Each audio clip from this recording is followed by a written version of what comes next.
Hi everyone, what you're about to listen to is a remixed version of a Patreon exclusive episode I did last month, around the height of NFT mania, although you could probably argue it's still going on. I wanted to unlock this episode for the public because there's been some serious confusion around what NFTs actually are, even though everyone seems to have an opinion on it, or should I say want to be angry about it, and I want to get what I believe to be a more educated and nuanced view out to the public. This was originally a Patreon exclusive episode because as a patron, you are able to vote on what the monthly or so Patreon exclusive episode will be about. And well, my patrons at the moment voted for an episode on NFTs. So it's difficult for me to make episodes that are always timely according to the latest news on crypto because, in case you don't know, I also work a full-time job and I do this during my free time. So I have limited time to make an episode on my own about a hot topic in the news just to make sure I have my hot take out there on it. Interviews are generally much easier to produce as well, which is why I mostly stick to those for the publicly published episodes, and I can plan them weeks in advance. The types of episodes where I'm alone, like this one, usually take a bit of preparation, but they're shorter, and it's what I do to thank people for supporting what I'm doing. So I hope that if you like this episode and find what I do important, you'll consider heading to patreon.com/theblockchainsocialist and throwing an amount that is significantly less than a fraction of the cost of most NFT art pieces. And join the latest Patreons like Leo, Mark, Aubrey, Michael, and Drew. Also, so you know, this episode is remixed because after recording, posting, and listening to it again, I realized I had a couple more things to add and clarify that I thought might be helpful. That also means that since I'm not a professional audio producer or anything, there could be some, let's say, not perfect mixing. So I apologize for that. But yeah, there you go. Here is the remixed version of my hot take on NFTs, which will hopefully be one of the better hot takes you've heard on NFTs. Enjoy. NFTs are not crypto art. NFTs are not crypto art. NFTs are not crypto art. NFTs are not crypto art. NFTs are not crypto art. NFTs are not crypto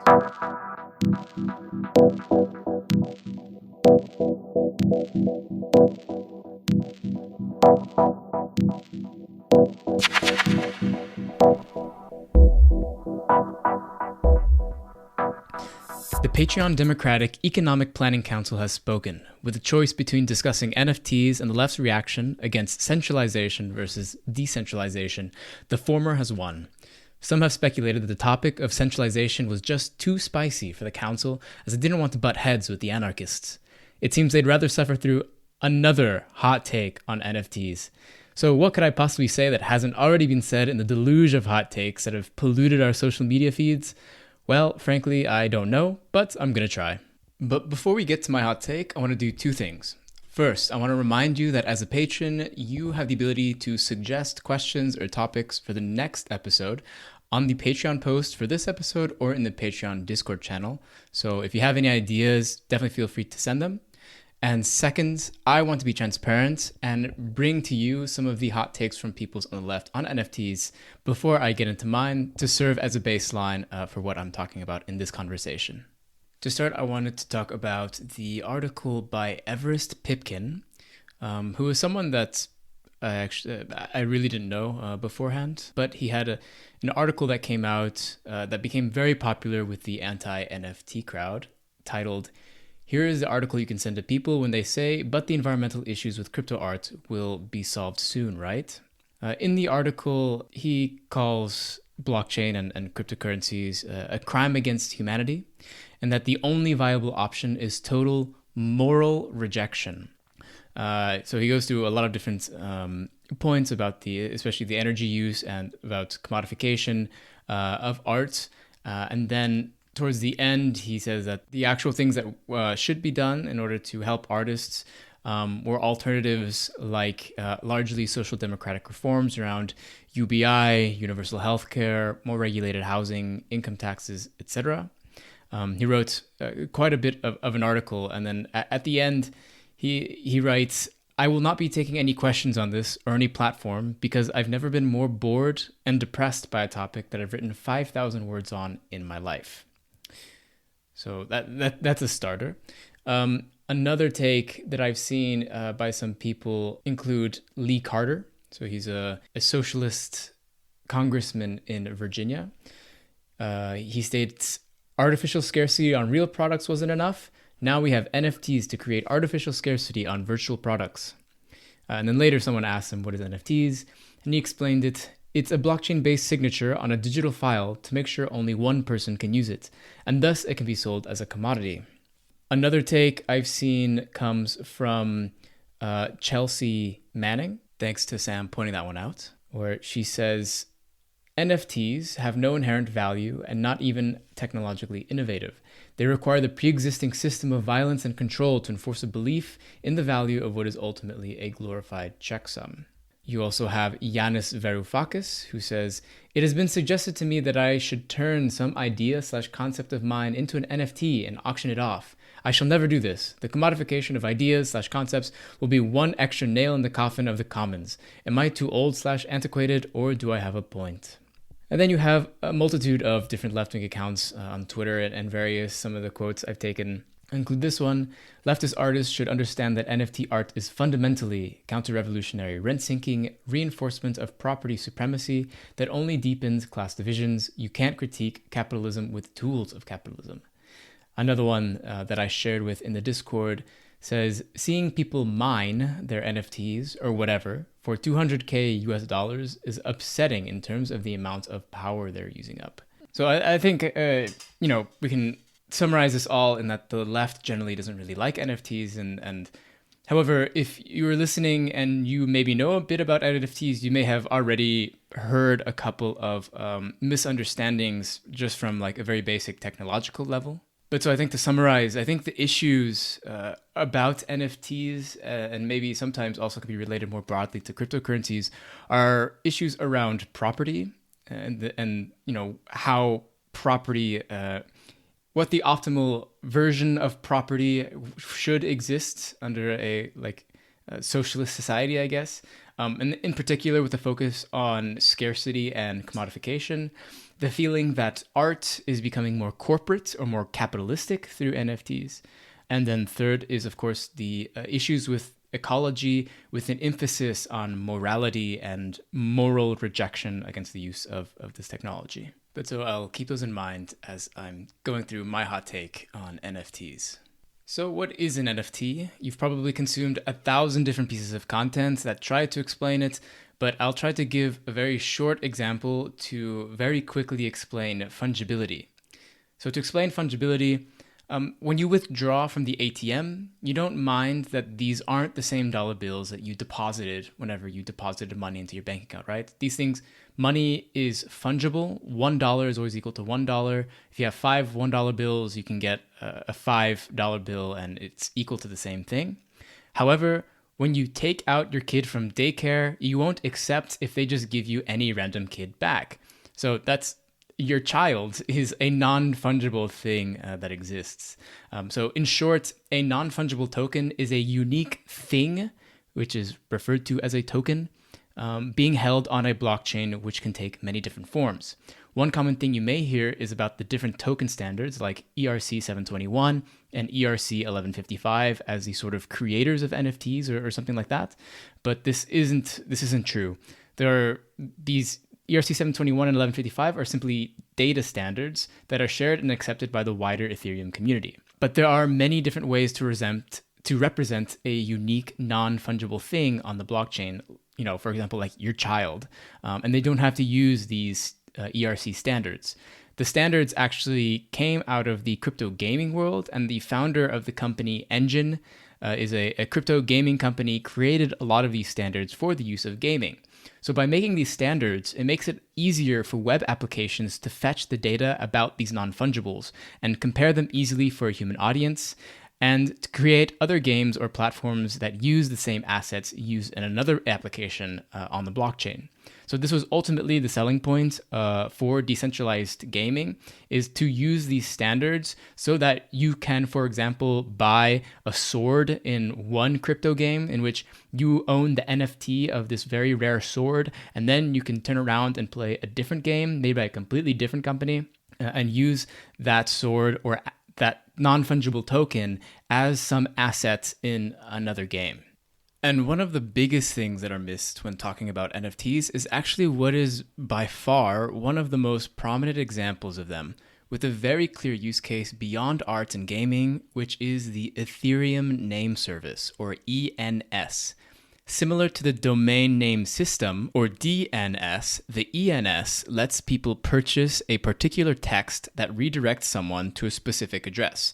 So in the case of domains, I purchased, for example, theblockchainsocialist.com, which redirects you to my site where you can read my articles, listen to my podcast, sign up for my newsletter that I do infrequently, and all the other normal internet things you would be able to do. This is convenient because without it, we'd have to know the numerical IP addresses of the websites we want to visit, and no one wants to do that. The domain name system has been an essential component of the functionality of the internet since at least 1985. So we can say from at least that point, purchasing digital objects that can theoretically be reproduced infinitely has been a thing, especially if you've ever squatted on domain names in the hopes that someone or some company wants to pay you to take it over. The ENS does something similar, where instead of someone needing to know your Ethereum address to send you Ether, which is basically just some random string of letters and numbers, they can instead remember your ENS name. So, for example, I own theblockchainsocialist.f.eth, and I bought that for the equivalent of $5, which people can send Ether-based crypto to donate to me or pay me instead of needing to copy and paste my full public address. All of this runs on NFTs because each name is non-fungible in order to function, and the name is tokenized so that particular text, the blockchain socialists, for example, can be purchased, and similar to DNS, every once in a while you have to renew it, so you have to pay a little bit of a fee. This is one of the biggest and clearest use cases for NFTs with direct parallels to the current internet that no one ever talks about, which is pretty frustrating. This obsession with purely thinking of NFTs as volatile, art-based financial instruments serves only to obscure the much larger potentials and imaginaries that we can discuss, especially on the left. So if there's at least one takeaway from all of this, it's NFTs are not crypto art. And that's a really important distinction to make, I think, because if we solely think about NFTs as crypto art, then we really reduce the scope of the conversation that we can have around non-fungible things and how non-fungibility is actually a somewhat important thing to think about when it comes to socialism and to think about politics and understanding value and what types of things should be considered as fungible or exchangeable for one another and versus non-fungible to be considered unique. Like, you as a person are a non-fungible thing, but your labor is treated as a very fungible product on the market, which is bought and sold by companies, which you receive a wage for. So I really want to expand that conversation beyond crypto art, because I think crypto art is very it's a distraction, essentially. It's a spectacle that's happening in the background, or maybe in the foreground, where you're seeing price fluctuations go like crazy, and of course the media is going to pay attention to that, and people are going to pay attention to that because of the numbers are just so big. Whereas on the other side, I mean, there's a lot of interesting things happening around the NFT form on a blockchain that I think could be interesting and could provide some sort of opening up of economic dialogue and discussions when discussing the differences between a more capitalistic versus a more socialistic form of economy. Another really interesting thing that I've noticed on the criticisms of NFT is that there seems to be a slightly different criticism from the left and the right that are actually complete opposites about NFT. For example, on the right, sort of the Bitcoin maxi community and the NFT skeptical non-left people generally I've seen them say that I can just copy and paste the JPEG. This is not scarcity. What are you talking about? And on the other side, like I mentioned in the criticisms, people on the left, they say NFTs create scarcity. So there's this contradiction. Do NFTs create scarcity, or is it just stupid shit that you can just copy and paste anyway? So what's the point?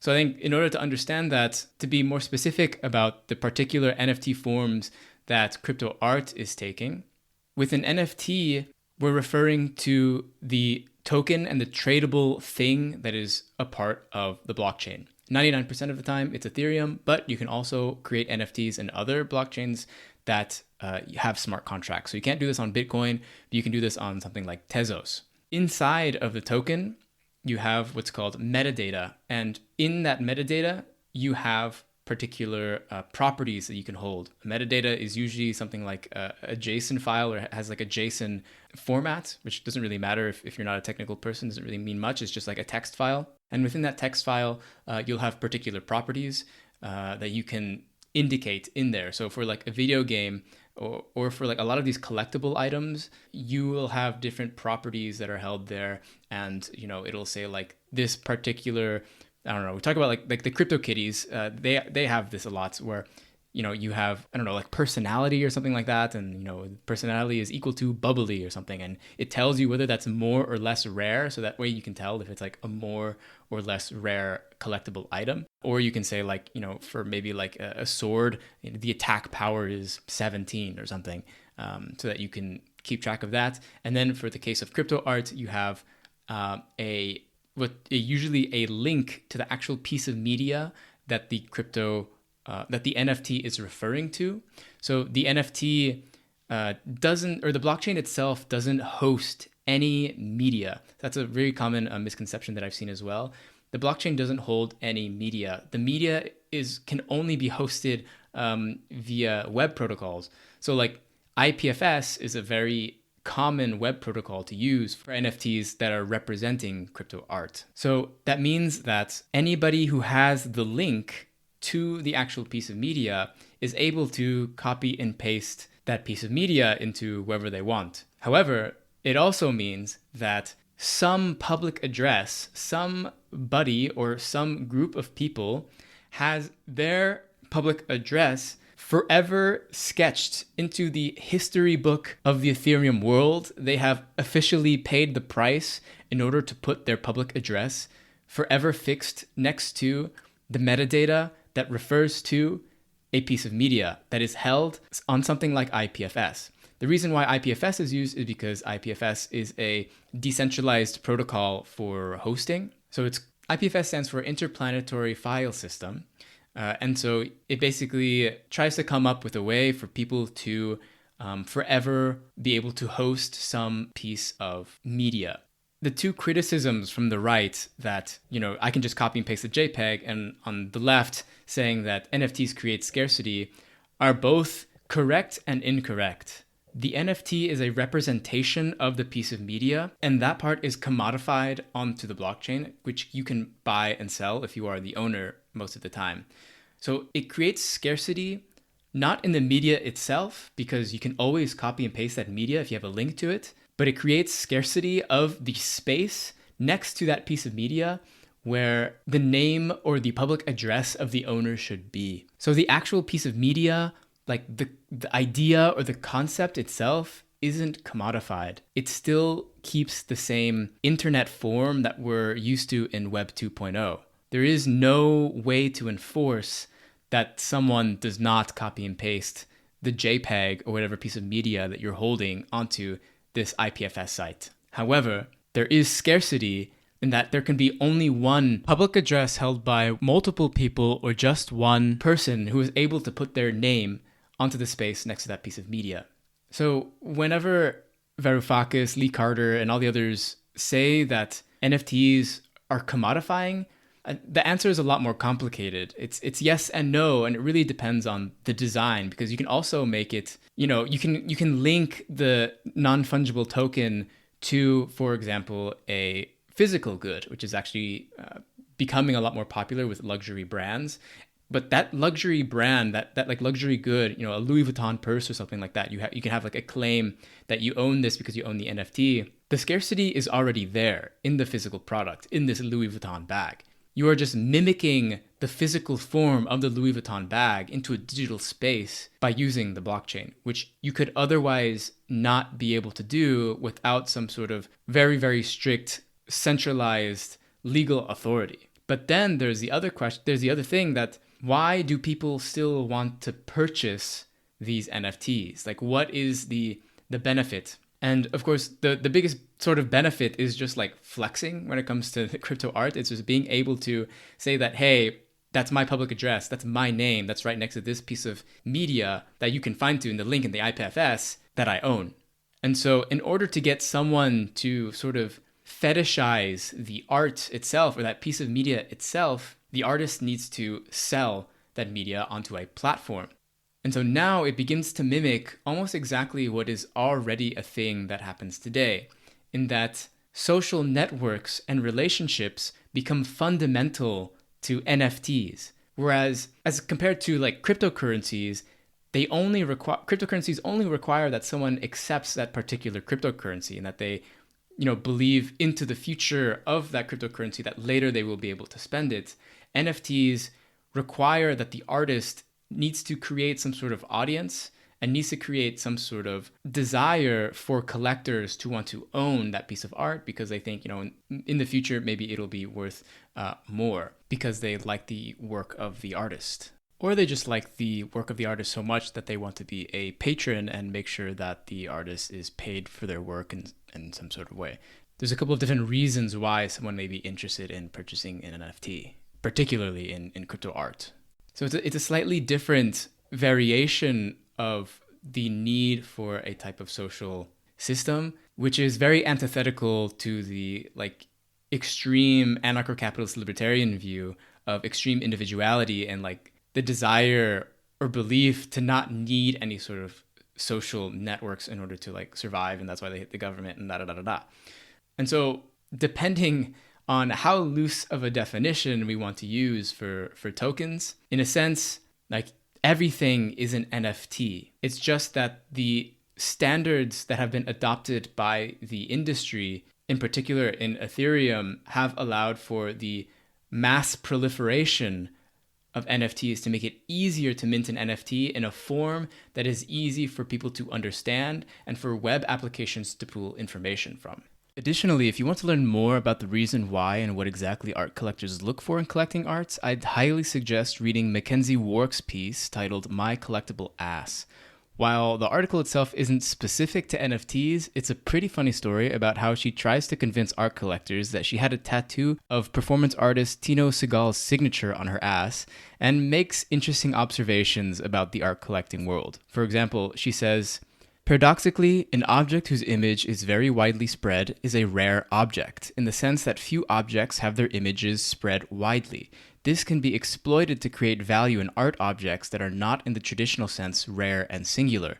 The future of collecting may be less in owning the thing that nobody else has, and more in owning the thing that everybody else has." I found that to be a really relevant observation when it comes to NFTs because I think it answers most people's confusion around why someone would want to, quote, purchase a JPEG when anybody can copy and paste it. She also makes some other really interesting observations that you can find in the article, which I'll link to in the description. Okay, wow. I've given quite a bit of information already so far in the roughly 20 minutes, so maybe let's take a 1-minute break of listening to some nice music before we continue on to the episode.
Well, what about the energy question? That's something that's been brought up quite a bit, as I showed in the beginning with the different tweets. But so, what is incorrectly believed by a lot of people who bring up the ecological question is that by minting an NFT or by doing anything onto the blockchain creates a carbon output. However, this is not the case. The energy output expended from the network of any proof of work blockchain is due to the consensus mechanism, right? By proof of work. In proof of work, you're basically creating an arms race between all of the different miners, and they need to continually increase the amount of power or energy or their hash rate in order to be more likely to win the cryptographic puzzle that is needed to win in order to win the ability to mine a block onto the blockchain and earn the reward that's associated with that.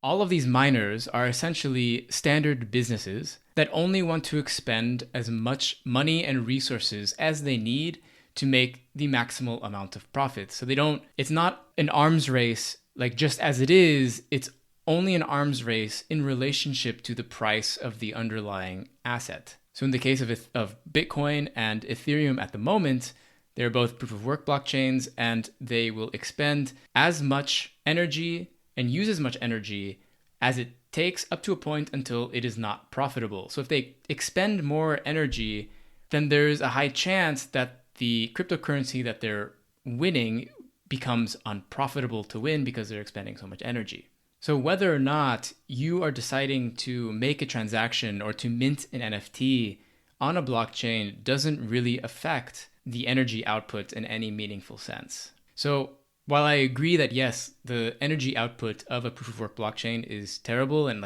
it is unsustainable and it's quite bad, I think we need to be realistic with ourselves in thinking that just because you choose not to mint an NFT, for example, that you are somehow morally superior, as what a lot of the previous people that I mentioned talked about, like Everest Pipkin asked for, he called for a moral rejection of it.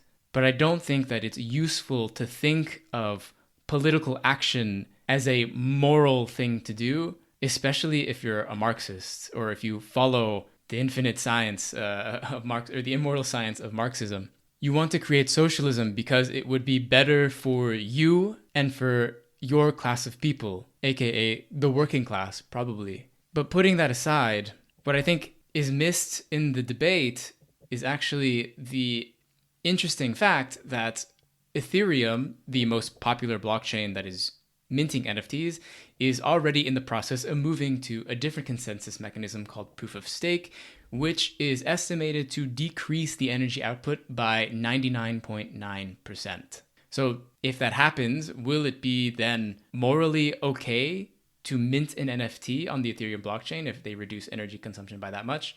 I don't know. We'll have to wait and see.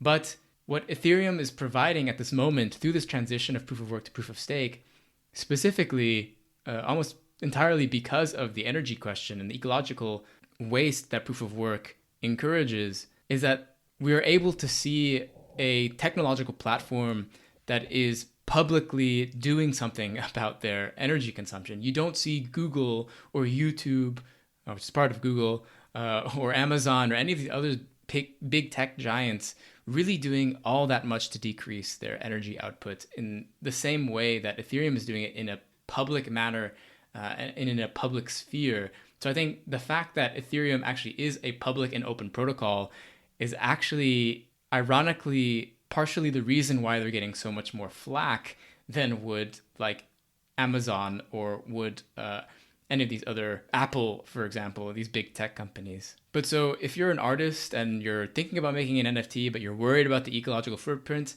you can still do them on other blockchains like Tezos, which already uses proof of stake as a consensus mechanism.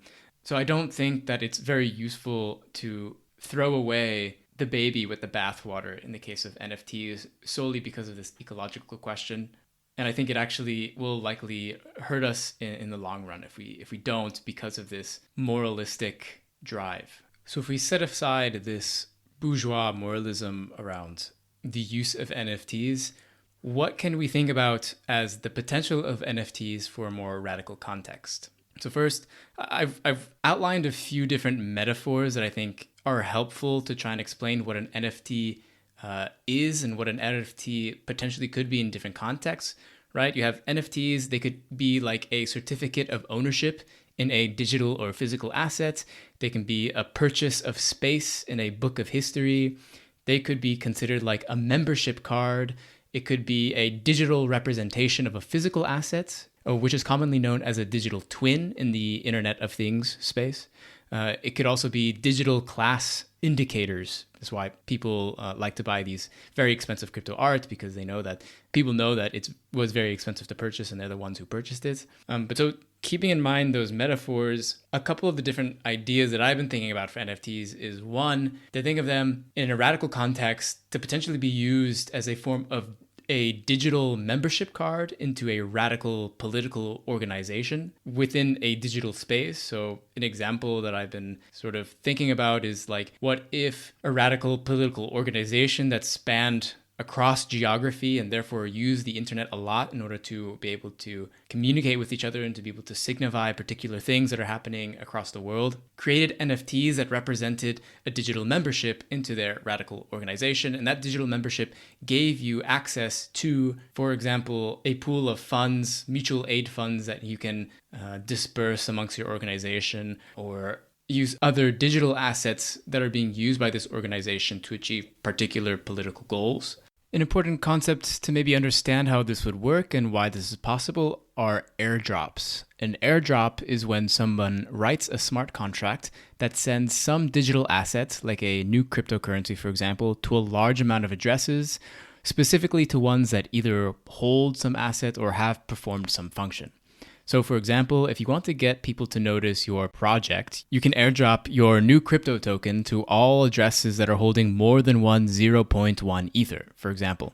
Or you could do the same for whoever owns an NFT, which is another functionality that is seldom spoken about. For example, there are artists who sell their NFTs of their work, could be music or also digital art, etc. And that NFT will give you a right to future airdrops from that artist, which could be a token or another NFT, which gives you access to something else or is just a nice piece of artwork. It's in a way buying into what the artist will do in the future.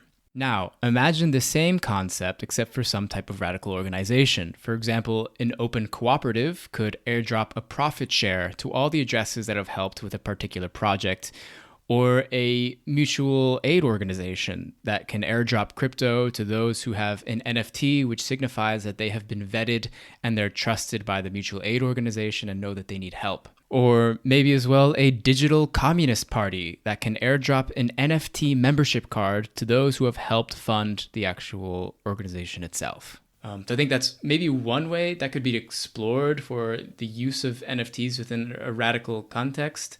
Another thing that I've been thinking about that's maybe a bit abstract, but is potentially interesting. I read this article once about how scientists were looking into using artificial intelligence to simulate what a forest would want, or to advocate for the interests of the forest to continue to be alive. So it would keep track of the amount of trees that are being cut down in the forest, and it would advocate for the forest and say like, no, only an X amount of trees can be cut in this forest in order to keep it sustainable, and therefore we should not cut any more than that. But I think it would also be interesting maybe to represent some particular ecology like a forest, like the Amazon forest, as an NFT. And in that way, the forest could take advantage of the artificial intelligence that was calculating the needs and, in a way, the desires of the forest in order to keep it alive, to also give it a type of economic agency, or to let people send funds to that particular forest in which people can use those funds in order to purchase like things that will prevent illegal logging of like the Amazon forest or something like that. So those are a couple of ideas that I've been playing around with that maybe NFTs could be used for in a more political context. So if you want to read a really good take on NFTs from Marx's perspective, I would suggest checking out previous guest of the podcast and member of ECSA, John Beller's recently published piece in CoinDesk titled Fascism on the Blockchain, the Work of Art in the Age of NFTs. In the article, he talks about Walter Benjamin, who wrote the book, The Work of Art in the Age of Mechanical Reproduction, which was written while the Nazi Party was consolidating its power in the 30s. He saw in mechanical reproduction a set of possibilities that not only had consequences for art, but would change its nature as a medium of social relations. But unfortunately, Benjamin committed suicide while fleeing from the Nazis a few years later. But he recognized in the art of new media ecology, capable of greater democracy, served primarily to preserve existing property relations. So Benjamin mentioned that the logical result of fascism is the introduction of aesthetics into political life and the rise, or rather redeployment, of cult worship through mass entertainment. So like the worship of conservative cultural values. So John warns that if we aren't careful, NFTs will only feed the aesthetics of inequality as it threatens to make all art the art of making money, making it as unconscious force for what he calls fractal fascism in platform design. And this is a shame, he continues, since this programmable economic medium has the potential to democratize finance and therefore create economic democracy.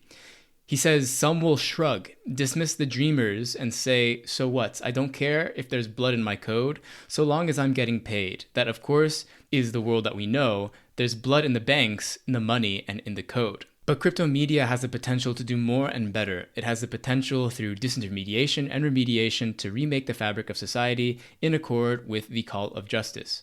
For this, we must also keep art, which has the potential both to create forms of beauty only dreamt of and to transform social relations by creating new aesthetics of relation from turning into its antithesis, a rationale for the supervaluation of charismatic personalities whose very existence depends on inequality.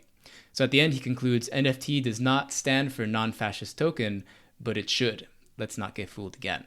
So I think it was a very interesting take in that it acknowledged all of the things that that people are criticizing about NFTs, in that it's fueling aestheticism around inequality and will likely just add on to the fascistic tendencies that we see in the world today, and sort of the fascism that is created just through capitalism. So it's a really interesting article. I'll link it in the notes. And then as well, if you want to listen to other informed left-wing takes in the form of podcasts, you can listen to the episode that I did interviewing Ruth Catlow from Furtherfield. She's been involved in the blockchain and art space for quite a long time now, like since the age of Bitcoin. So she had a lot of really interesting takes. And then as well, there's an episode from the Interdependence podcast by Matt Dryhurst and Holly Herndon titled NFT for Noobs that I would really recommend checking out if you would like to. So there it is. That's my hot take. I couldn't say everything because, as you can maybe already tell, I'm taking quite a bit of time already. So to end it off, thank you guys for listening. Be sure, if you're a patron, to suggest topics, ask questions that you would like me to answer in the comments and in the Discord Patreon channel. And I want to end it with this clip because this past weekend was the Money Lab conference. And the second person to be interviewed for the Money Lab conference was actually Ruth Catlow. And she had a really interesting take on the role of the left and blockchain and her experience that I think is really good. And I'll end with that. But yeah, thanks, guys.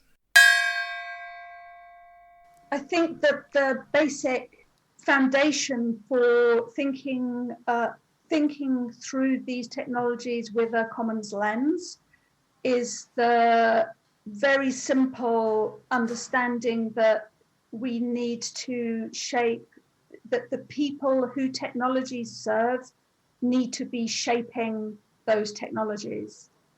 So one of the things that I've discovered in my hands-on tests with DAOs is that if they have complexity and if they have complexity in them, and if they're technically hard to manipulate or customize, then it puts the person with the most technical capacity, it gives them an inordinate amount of power. And so this is actually a reason why I have found it very frustrating over the years that let's call ourselves the progressive left. I found it very frustrating that the progressive left has really not come into this space to any degree at all. because this technology needs to be shaped by people with more diverse political and cultural needs, values, and kind of intellectual perspectives. Otherwise, we end up with something that is built on an enterprise model, serving very narrow, kind of narrow interests, and where the wealth is already. Mm-hmm. And so the kind of a commons approach to this says we need to get many more diverse people and interests into the formation of these technologies if we don't want a complete disaster.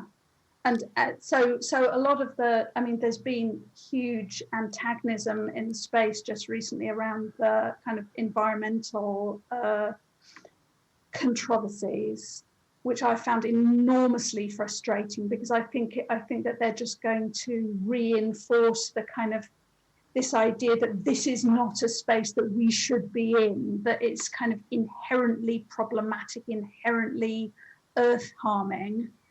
And I just see a lot of really good people who would have a lot to contribute finding it like so off-putting.